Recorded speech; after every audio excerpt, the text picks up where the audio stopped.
Captions are available during the session by clicking on the Live CC button at the bottom of your Zoom window. Thank you to Javier for providing these. You can also choose to view the stream text live transcript instead. And Rebecca, our technology support for the session, will be dropping that link into the chat as well. Please use the Q&A feature for any presentation questions. We encourage you to submit questions anonymously if you are asking a question that may include sensitive information, like a specific work situation. Please use the chat for journal comments or technical issues. Rebecca will be monitoring the chat for any questions and comments and adding some links into the chat related to collaborative resource sharing and the code of conduct. Heather is here as our code of conduct liaison today if you have any questions or concerns. So at this time, I will go ahead and toss it to our panel. Thanks so much, everyone.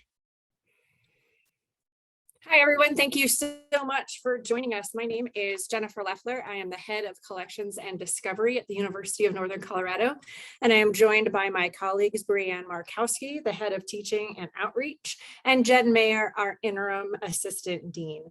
So we are thrilled to be speaking with you today. I'm going to drop a link to our chat, to our PowerPoint slides into the chat.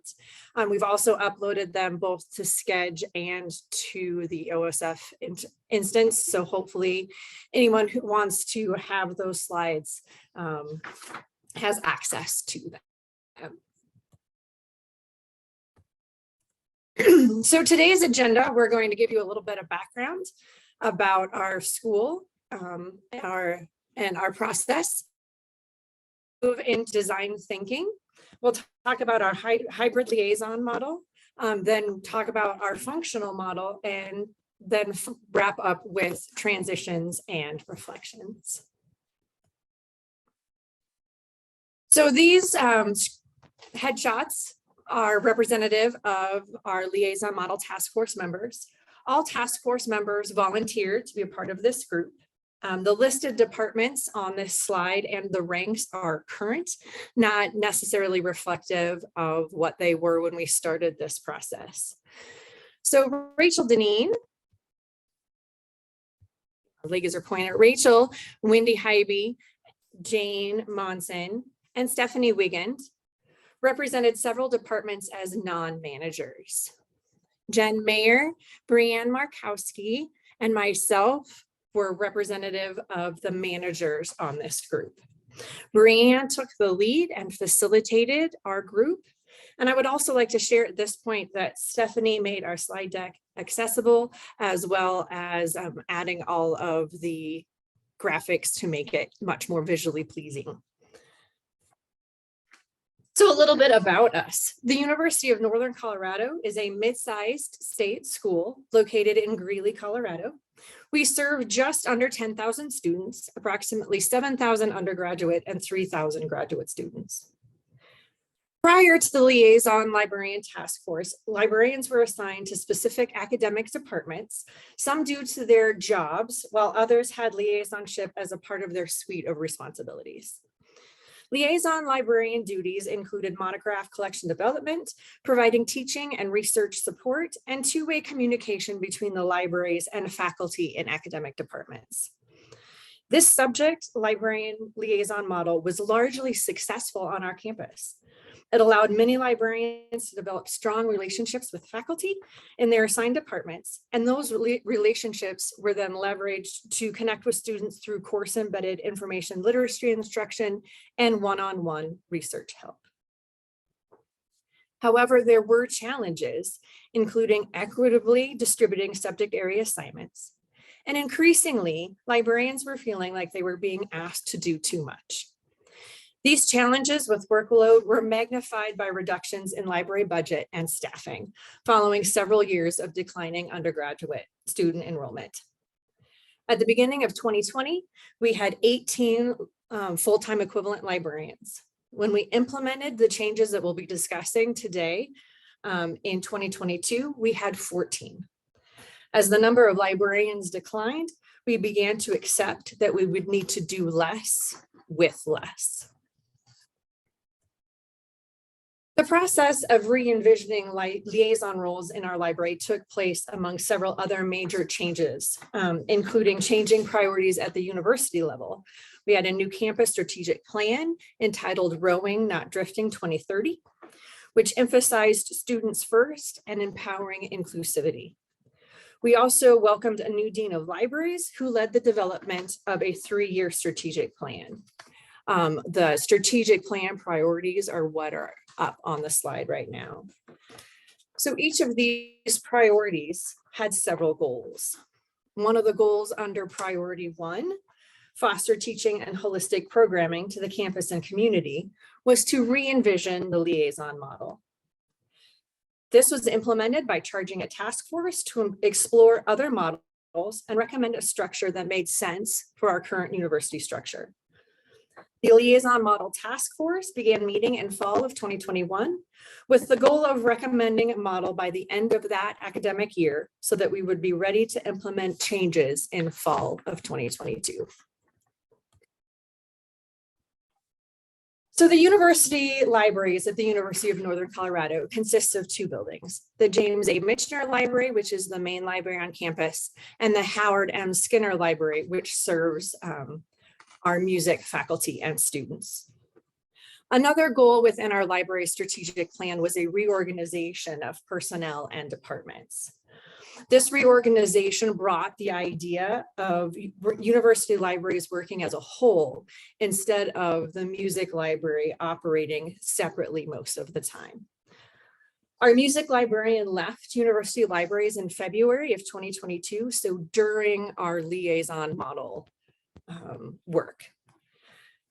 Not being able to replace that position affected some of the decisions that were made by the task force. So I will now turn off my video and let Brianne take over. Okay, thanks, Jen.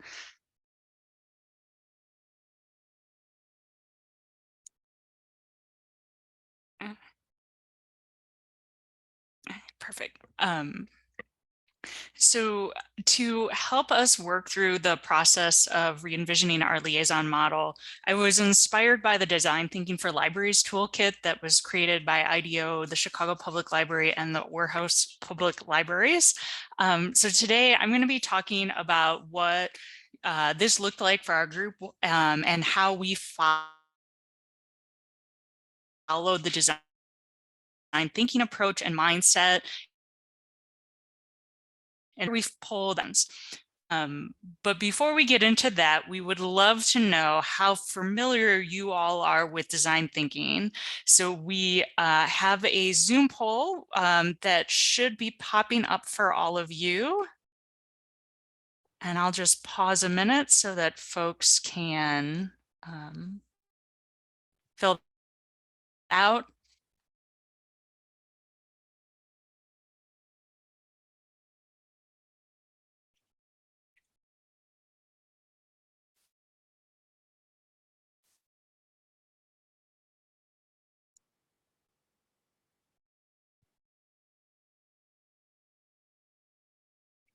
All right.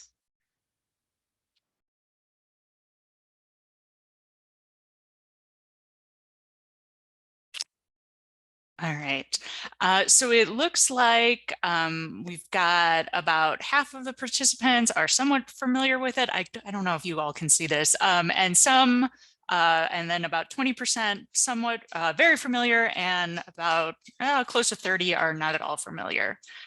So thank you so much for sharing. For those of you who are not familiar with design thinking,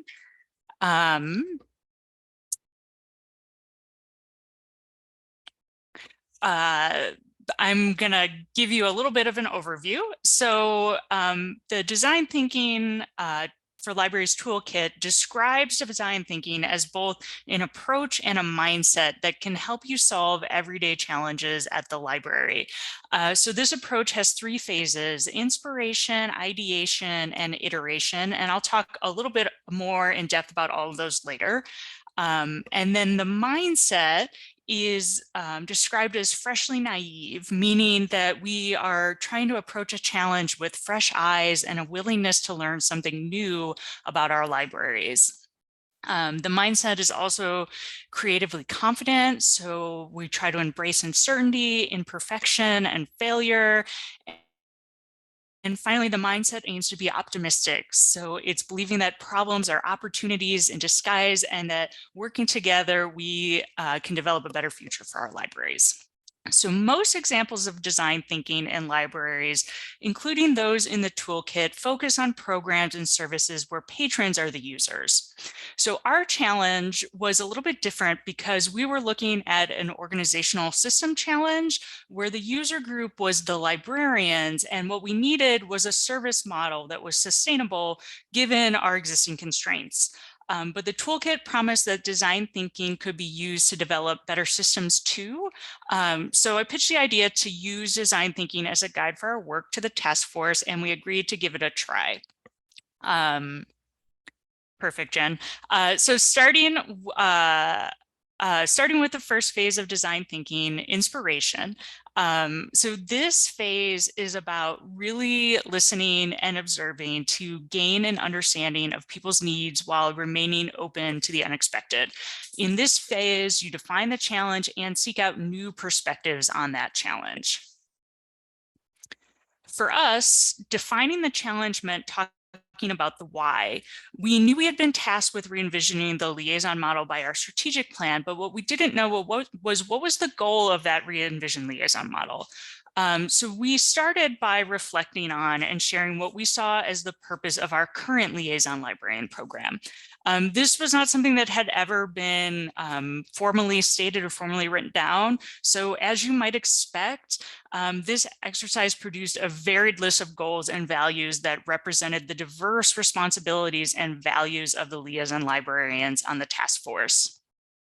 So after we talked about the goals of our current subject liaison librarian program, we then turned to brainstorming the desired purpose or goal for a new liaison program. So we wrote our ideas on sticky notes, and as we shared them, we began grouping everyone's different ideas into themes. So this exercise helped us to identify broad goals for a re-envisioned liaison model. So our guiding principles, if you will.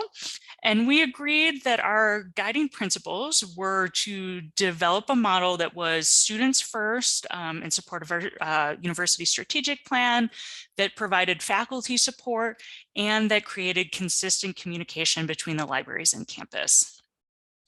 So during these discussions, concern about workload and the idea of doing less with less came up repeatedly. So we also spent time early on identifying and discussing constraints for a re-envisioned liaison model.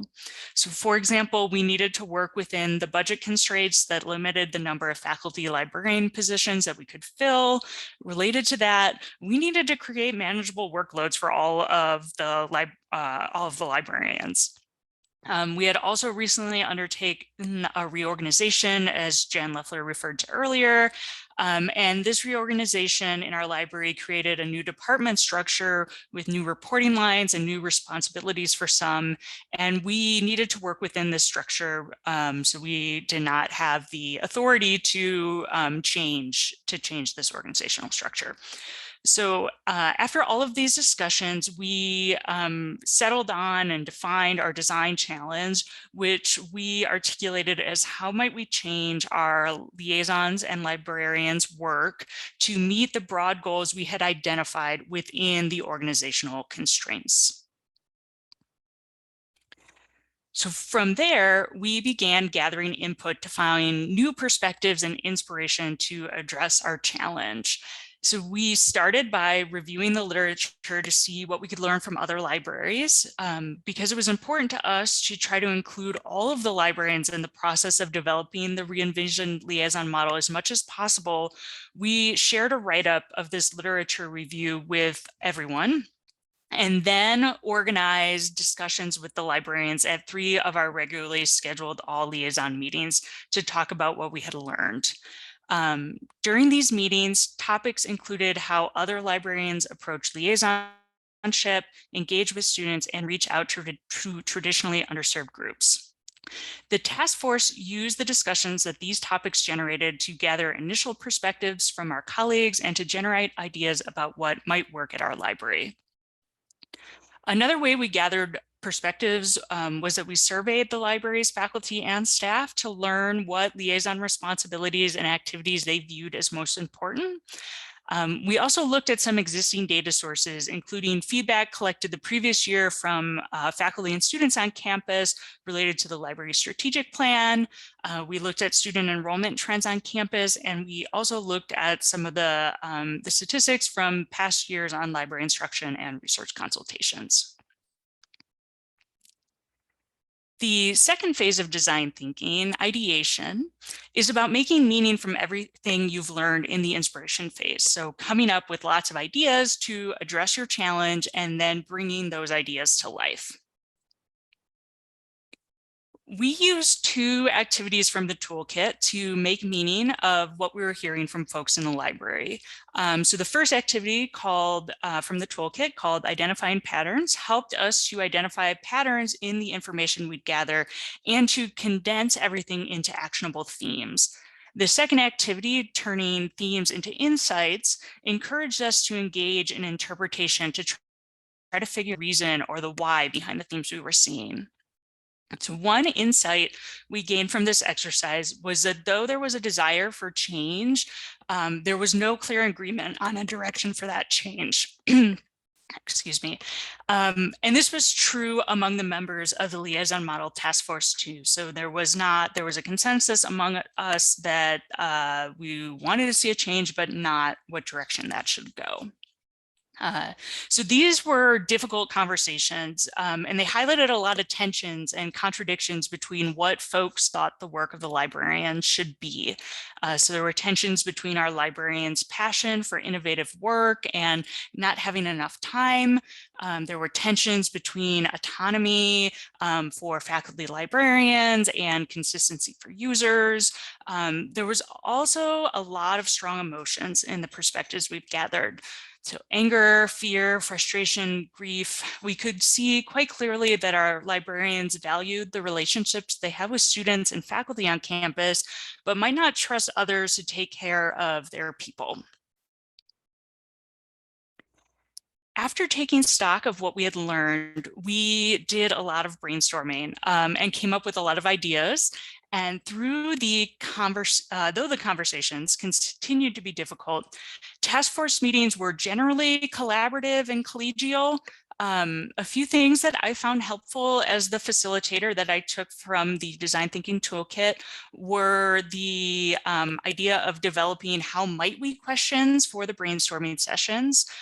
So how might we questions are based on your challenge and insights, and they're intended to spark lots of ideas, and they start with how might we. And I found that this was really helpful for encouraging an optimistic mindset as we were thinking about challenges. I also found the brainstorming rules from the toolkit to be really useful tool. I printed a copy for everyone, and we reviewed the rules before each brainstorming session that we had. And then finally, I found the idea of heat mapping, which is a quick way to vote on your group's favorite ideas to be really useful. So for this, you give everyone a limited number of stickers and ask them to put those on the ideas that seem most innovative and likely to succeed. And then you use that as a way to decide what ideas to pursue further. So it helps to move past the brainstorming stage and into the next stage. So once we had agreed on what ideas we wanted to flesh out, our task force split into two groups to further develop the ideas and to bring them to life. So to think about how they might actually work at our library. So this is a point of the design thinking process where you start prototyping. And the toolkit talks about lots of different ways of prototyping, but they didn't seem to work for the organization system challenge we were trying to solve.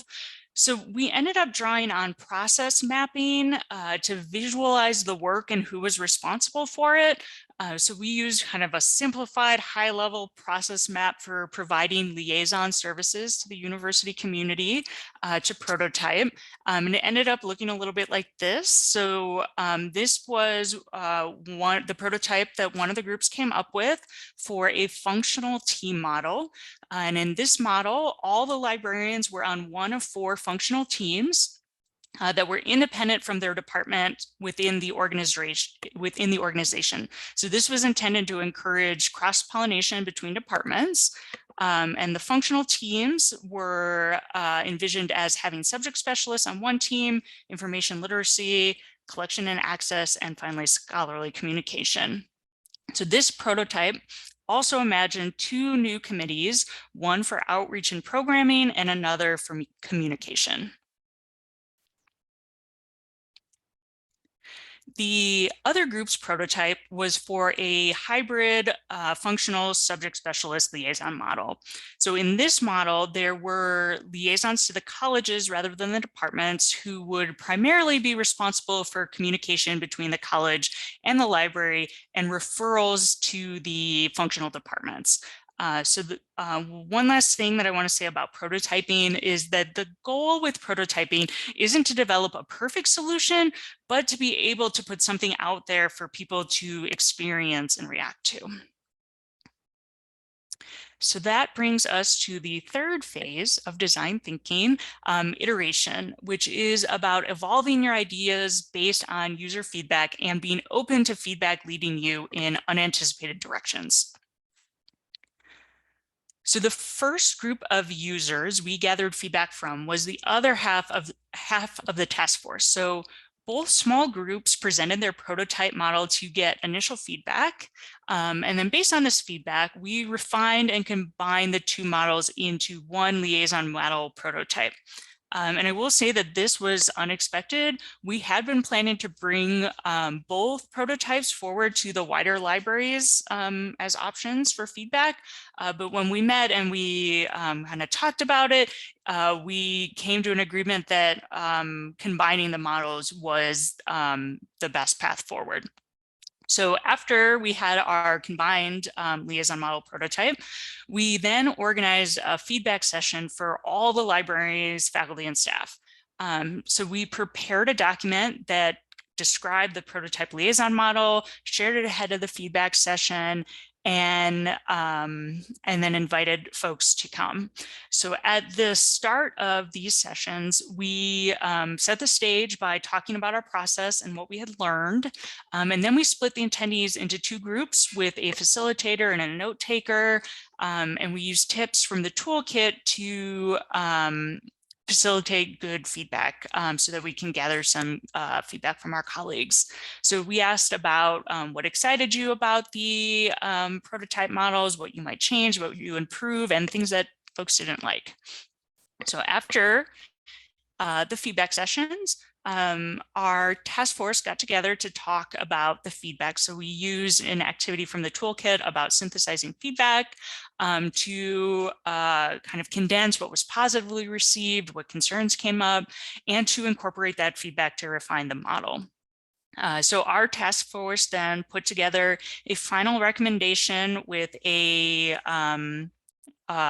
liaison model that was sent forward to the deans and the library's leadership group last summer.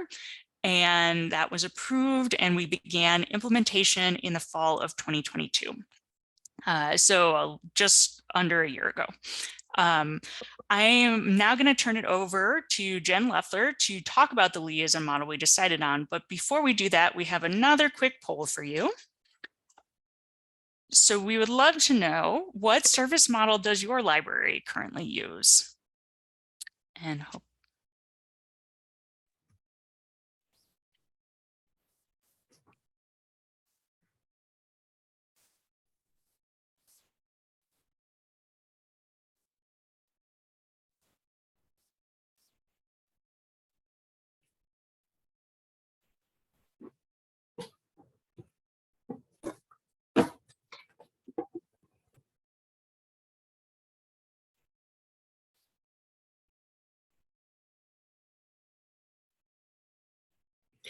Thank you to all of you who are comfortable filling out a poll.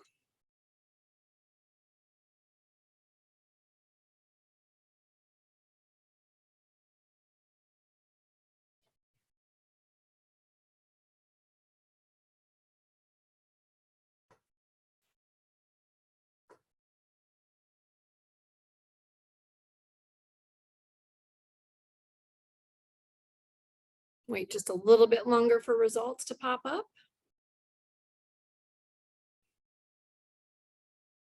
Okay, thank you so much for the majority of our people filling out this poll. It's really great to see participation. So more than half of the respondents, 57%, said that they have a subject liaison model. 6% have a functional model. 35% have a hybrid model. And then we have 4 people who have a different model. So thank you for participating. So we'll move on to, as soon as I get my slide control back, we'll move on to the hybrid model that we implemented in fall of 2022. So with the task, excuse me, the task force felt that we developed a model that was student-centered and championed flexibility and collaboration.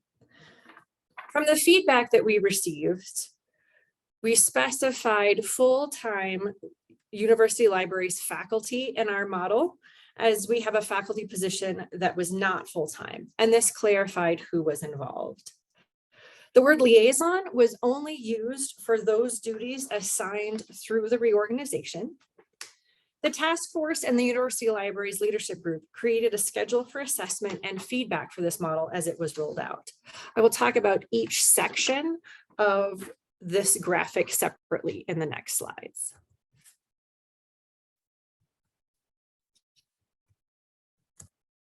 Maybe.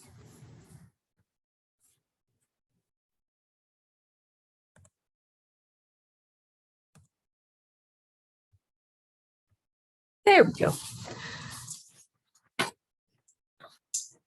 So first, we are discussing the all full-time university library teach information literacy courses. So all faculty were assigned teaching responsibilities. Credit-bearing courses that are taught by librarians were assigned as previously. The majority of them were done by teaching and outreach, with one exception. Teaching and outreach faculty members were also assigned the majority of one-shot instructions. However, for workload balance issues, faculty in the other 3 departments were asked to cover a specific number of one-shots, and those were assigned centrally. A major concern raised in the open forums about this plan was about expanding the assignments for teaching was training. A robust training program was provided by teaching and outreach librarians for those not comfortable with instruction, but several seasoned instructors also attended these sessions. Next, we'll move on to research consultations or reference interactions. Those were assigned to teams. So 4 teams were designated by looking at the past couple years of data and trying to divide the number of consultations roughly equally. So we had an arts and humanities team, a business, education, and social sciences team, a sciences team, and a general team. The general team came about due to feedback from our open forums. We heard that there needed to be a mechanism to handle walk-in requests or time of need chat interactions. Each faculty member was asked to select 2 teams where they would be comfortable serving. A lead was then selected for each team to field emails and to facilitate workload balance among those team members. Faculty members set aside time in their calendars to be available for research consultations. Students and faculty self-selected which team they wanted to have a research consultation with, and then were presented with available times, and this was managed via Microsoft bookings.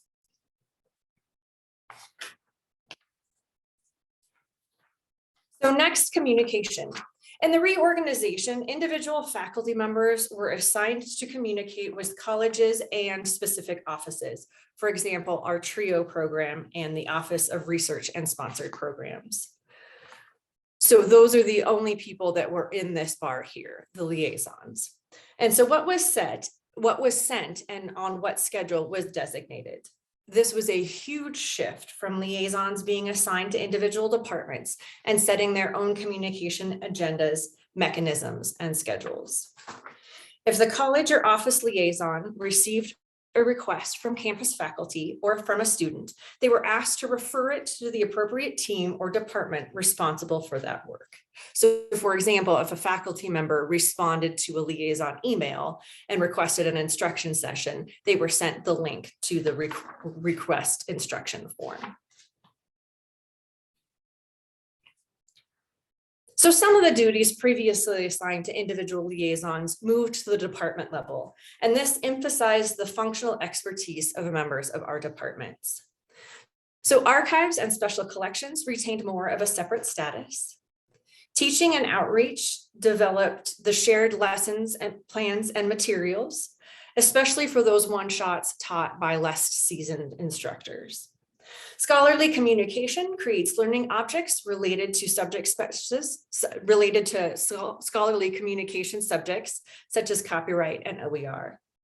The biggest shift here was bringing all of collection development to a central location, namely the collections and discovery department.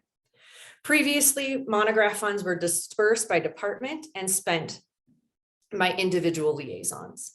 This change allowed for better budgetary control, the purchase of interdisciplinary topics, and the launch of broader approval, DDA, and EBA programs.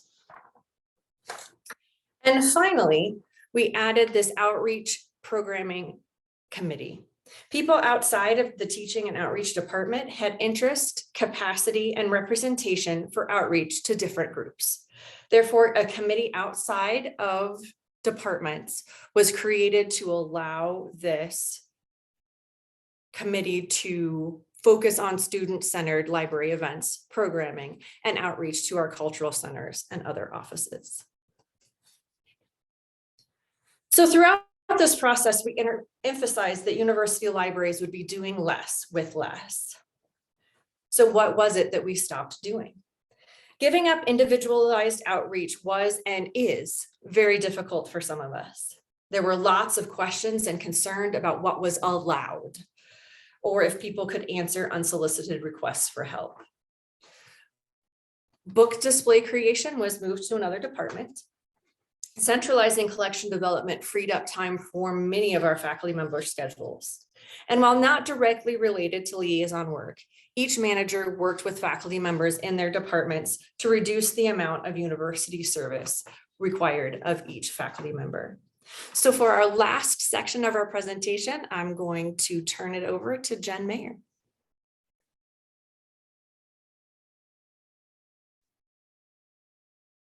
Thanks, Jen. So I'll share what we did when we made the transition to a hybrid liaison model, and then ultimately what we did when we made a transition to a functional model. I will share reflections from our liaison model task force members about our process and the outcomes. And finally, I'll share what we learned from our process. So in terms of implementing the new hybrid model in fall 22, the liaison task force members provided a variety of ways for everyone in the organization to give feedback on this new hybrid model. We held 2 mid-semester check-in meetings. One meeting had an instruction focus, which was facilitated by the head of teaching and outreach, that's Brianne. And the other meeting had a research consultation focus facilitated by the head of scholarly communication, that's me. Both heads shared statistics at that point that indicated students were still using our services in light of this move away from the subject model into hybrid. We created a question and answer document that was the result of many questions that individuals had about these changes. And there was a desire from some of the librarians for more guidance. So that document with the questions and answers is linked in this slide deck, if you're interested. So the themes of the questions included a lot around communication, as Jen Leffler mentioned. Some individuals were concerned they didn't know who they could talk to or how. So this document provided more guidance in that area. There were questions about how to do a referral, how to track statistics. So something else we did during this time was change our categories in advancers system. So there were some questions around that, some questions around being available for research consultations in the teams, and process and expectations for teaching information literacy. So those were really the main themes of the questions that arose. By the end of the fall 22 semester, the Liaison Model Task Force sent a survey link to individuals to get feedback, and also hosted a listening session at the end of that fall semester to get feedback from everyone in the organization, recognizing that this change not only impacted libraries faculty, it also impacted library staff. So we used prompts that when they mapped back to our original outcomes for the process to our liaison model change. So the prompts in that listening session included: how well does the liaison model contribute to the libraries delivering consistent communication to campus? How well does the new model help us achieve workload equity among our libraries faculty? How well does the new model promote teamwork amongst different departments in the libraries? And how does the new liaison model help us put students first? And finally, have you experienced any unintended impacts of the new liaison model?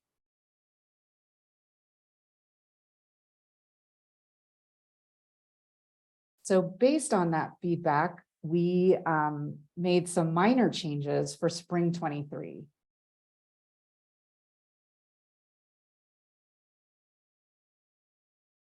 That included the teaching and outreach department teaching more of the one-shot sessions, with other librarians from the other departments still doing some one-shots, streamlining the scheduling of research appointments process, and increased publicity regarding research help for students.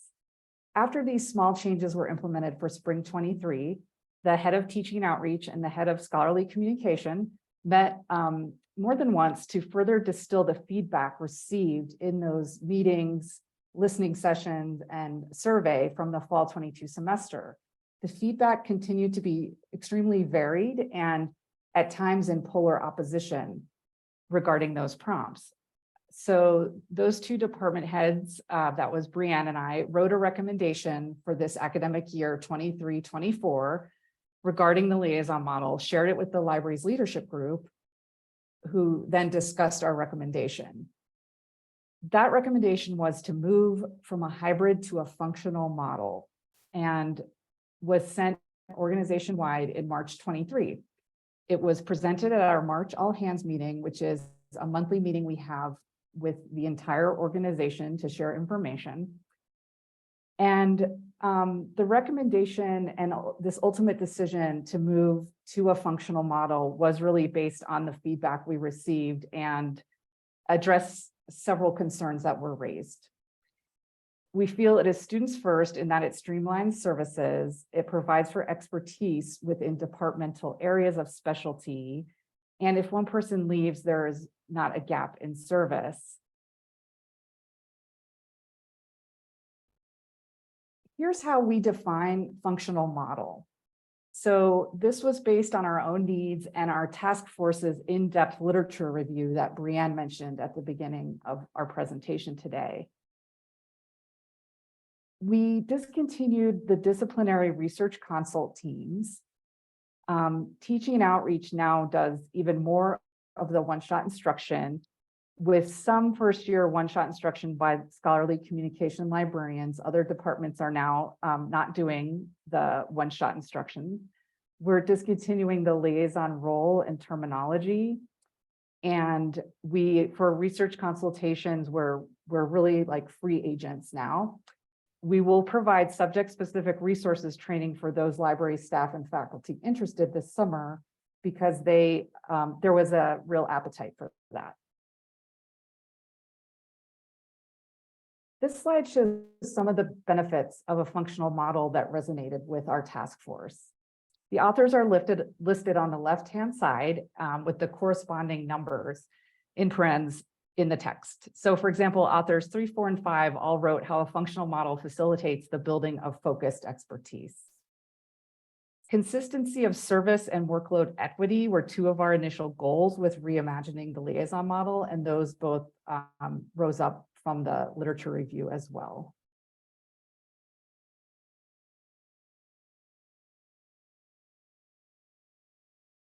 So for this part, we'll talk about our reflections. So liaison model task force members answered this prompt and were invited to identify themselves or remain anonymous. From your perspective as a task force member and your own experiences, what were expected and unexpected impacts of implementing our new liaison model during academic year 22-23? So some of the expected outcomes from task force members included that they anticipated some stress with this process. They anticipated a lot of questions arising, especially for those not on the task force, and that our process would result in a significant change for how we do things. This is a quote from one of the task force members. Maybe the accumulated stress of the pandemic, the reorganization, the dean's departure, et cetera, meant that this was going to be a hard year, regardless of what we did or didn't do with the liaison model. Here are some things task force members shared regarding what surprised them as a result of our process. So stress was anticipated, but the very high level of emotional labor being part of this process surprised some. It was a really heavy lift. Some feelings of guilt with the changes, like, oh, I'm not doing everything I should be. There was that feeling for some. Some were surprised by the significant amount of complaints about these changes, in spite of the communication. Some didn't expect to move through the 3 liaison models so quickly as a result of our process. So again, we moved from a subject liaison model to a hybrid to a functional specialist model, in terms of function, not subject. So to some, something unexpected that rose to the surface was they felt that end result might have been felt predetermined by library's administration, even though it was a librarian-led process. And this might be related to perhaps a perception or feeling that this was a continuation of the reorganization, which preceded the liaison model task force. Another quote from a task force member: as a member of the task force, I felt that I was sort of a representative for the model and that I needed to somehow defend or explain it when colleagues voiced concerns about it. I felt very conflicted. I had faith in the model we developed, but their concerns were valid. Looking back now, I know that it wasn't a role to make people feel better about the changes. I just needed to listen and be an empathetic colleague.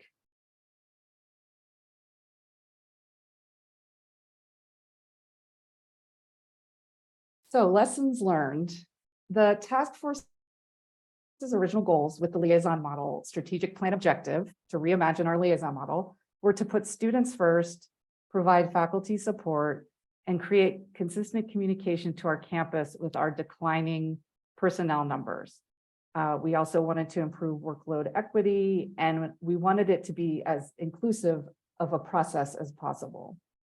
In light of those goals, we learned that asking for volunteers was helpful to being inclusive, and that the framework that Brianne discussed that we used helped keep us on track with the process. We learned there were way too many major changes in our organization at once, and that perhaps we could have approached this as a pilot for the first year. So we mentioned earlier, our former dean started during or shortly before the pandemic. We had a major reorganization. We had a consultant's visit who gave recommendations about the work of 2 departments. We completely re-envisioned our library's internal committees.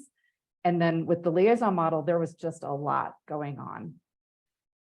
Finally, we learned our process helped us articulate our values and recognize and build our work as functional specialists in archives, collections and discovery, teaching and scholarly communication and teaching, while continuing to serve students and faculty. So that was really important. So that's a wrap for our presentation. On behalf of Brianne, Jen Leffler, and I, thank you for coming today, and happy to take any questions at this point. Great. Thank you so much, everyone. We have a lot of questions that have come in during your presentation. We've got about 15 or 14, 15 minutes left. So I'll just start going through them. I might try to combine some to see if we can't get through all of them. Sounds like there were a lot of feels in the process. Were there efforts to include trauma-informed approaches as part of the process? And also, how did you handle any buy-in issues if there was anybody uninterested in participating?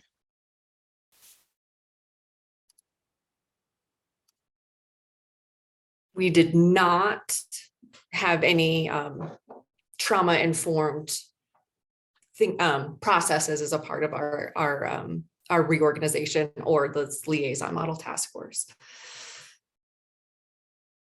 And in terms of buy-in, Jen and Brianne, I'll let you take that part.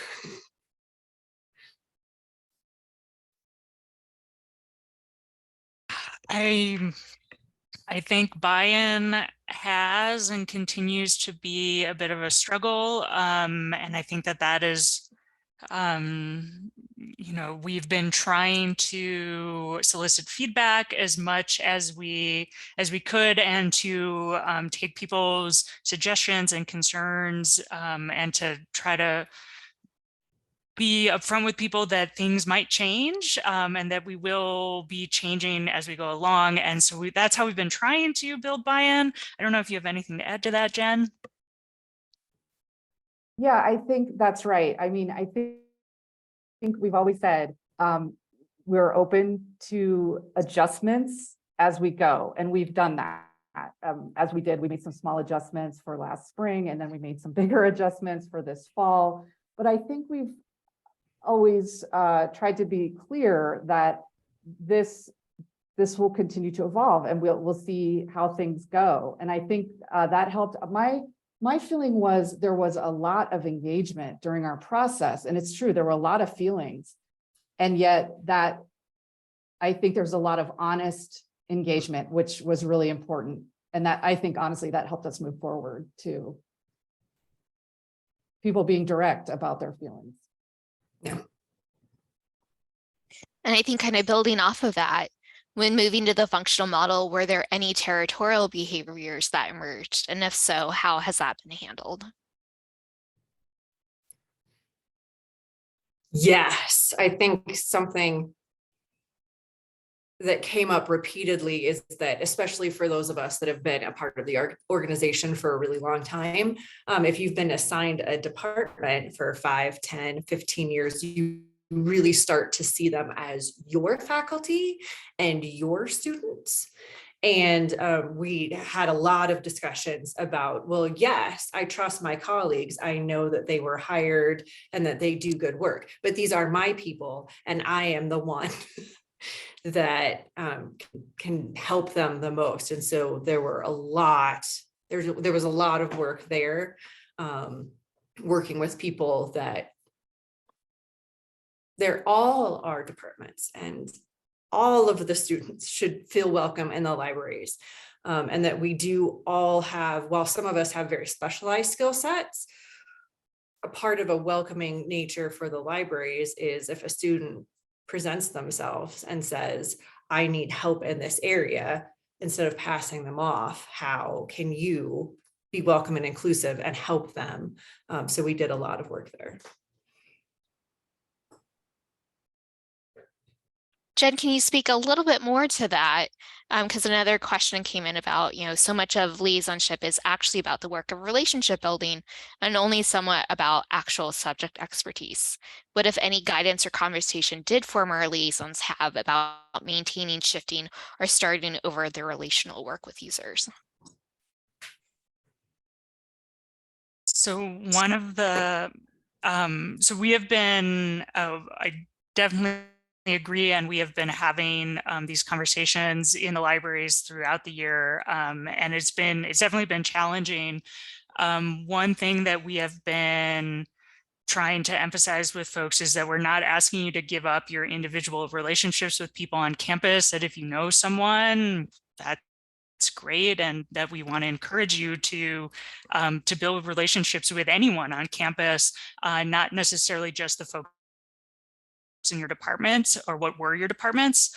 And we have also been trying, in some ways we have been communicating to our librarians that we are trying to scale back on relationships with faculty, and that is really hard. And we are doing that to try to make time for other things on for other activities. So specifically to do a little bit more work with students, and to start reaching out more to student groups on campus, so that we so it's a big shift, and I hope that kind of answers the question. I think so. And I think we'll definitely dig deeper into that with some other questions. But maybe to go back a little bit, how many staff do you have at your library? And can you speak to how many FT faculty librarians have subject expertise? Did they all get assigned to the team for their subject? The subject, oh, go ahead, Jen. No, you go. I was going to say the subject teams were voluntary. So that was a way for us to acknowledge people some agency there, to decide that. And let's see, I'm just looking at our staff numbers.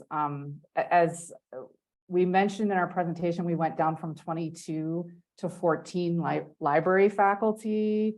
And I think we have more staff now than faculty. I'm sorry, what was the other part of the question? Can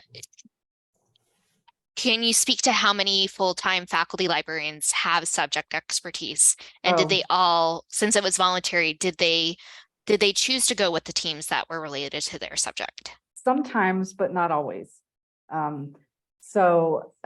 Yeah, again, that was simply a way to give people some of their own say in which team they'd be on. We do have several librarians with additional degrees, subject degrees in our organization. And some do not have additional subject degrees. So I'd say that really varies. And I think the other thing to keep in mind, we're small enough that in our subject liaison model, we had several people assigned to departments for which they were not subject experts. If somebody left, it was oh, hey, I'll use Brianne as an example. Econ needs a liaison. Get Brianne, you're the liaison to econ. And so there was always some tension there with our faculty, in that we had some people deeply involved in the subject matters for which they were department subject specialists for, and then we had others that did not have personal expertise in those areas. Great. And then how many full-time faculty librarians have been hired most recently, say since 2021? One? I'm pretty sure we've hired 2 since 2021, but 1 left, and then that was not a permanent position. That position ended, and then we replaced 1. It was an internal hire, and we lost the position that the internal person moved from. So none. Yeah. Oh, we have, by the way, we have 17 staff members currently and 15, I'll correct myself, faculty at this moment. Great, thank you. You did have on one of your slides mentioning a little bit about archives and special collections. Can you talk a little bit more about how they fit into this model? Of course. So one thing, so our archives and special collection are located within our main library building, and they work fairly integrated with the rest of the libraries. So they are working as kind of the team that supports archives and special collections and primary source research and outreach related to those areas. And at various times, so in our initial model that we planned for earlier, the hybrid model that we use, they were doing some of the generalist work. So they were teaching information literacy sessions for first-year students, and they were taking research consults that weren't specific to archives and scholarly, or archives and special collections. So we, I think, are a little bit different from many universities where our archives and special collections are also they're a little more integrated into the rest of the organization, I would say. So I don't know if that offers clarity. Yeah, a change that came out from this process too was archives and special collections used to track their statistics separately. So they now, when we revamped our lib answers, what we wanted to track, their statistics are included in with everyone else's. Great, love that. Another question, reduced university service. Do librarians feel like they are left out of faculty governance by this or set farther apart from faculty? I would say we're still very active in service, to be honest, and a lot of us are in leadership positions. So truthfully, I don't know how much we've reduced our service roles. Maybe some, maybe some, but yeah. We're still part of the conversation, that's for sure. Okay. So I know we're not going to get to everyone's questions, so apologies for that. Kind of a few questions related. How is the new functional model communicated across campus to key stakeholders, and sort of what was their response? Did they have any feedback for you?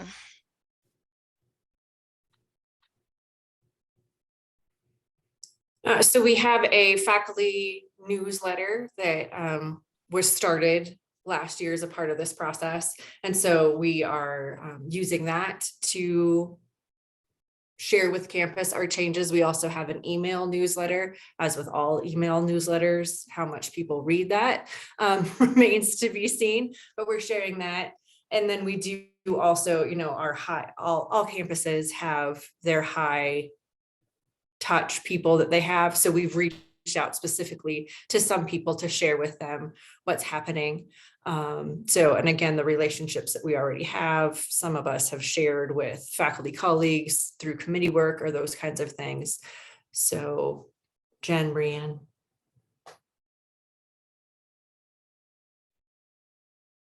Yeah, we're really implementing this new model this fall. So as Jen said, we'll be sharing information about the libraries and services through the faculty newsletter this fall, and really this year we'll see how things go. Great. I think we might have time for one more quick question. Where is the one that I wanted? There was a question about just how these changes have affected internal work culture and communication dynamics.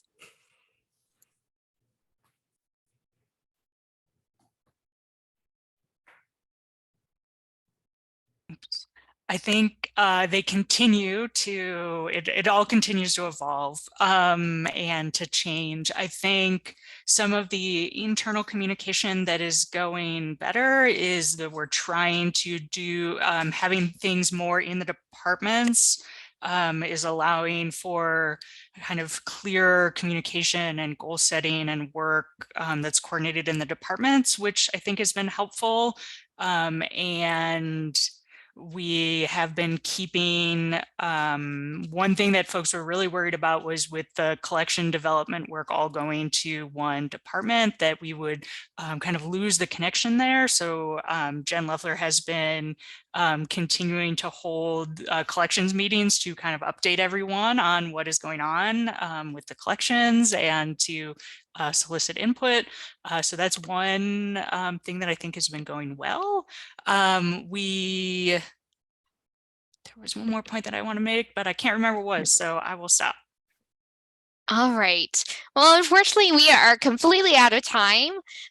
We've kept up everybody's contact information, so please reach out if your question did not get answered. And it does look like you all are going to have a lot more to present on in future as this really starts getting rolling.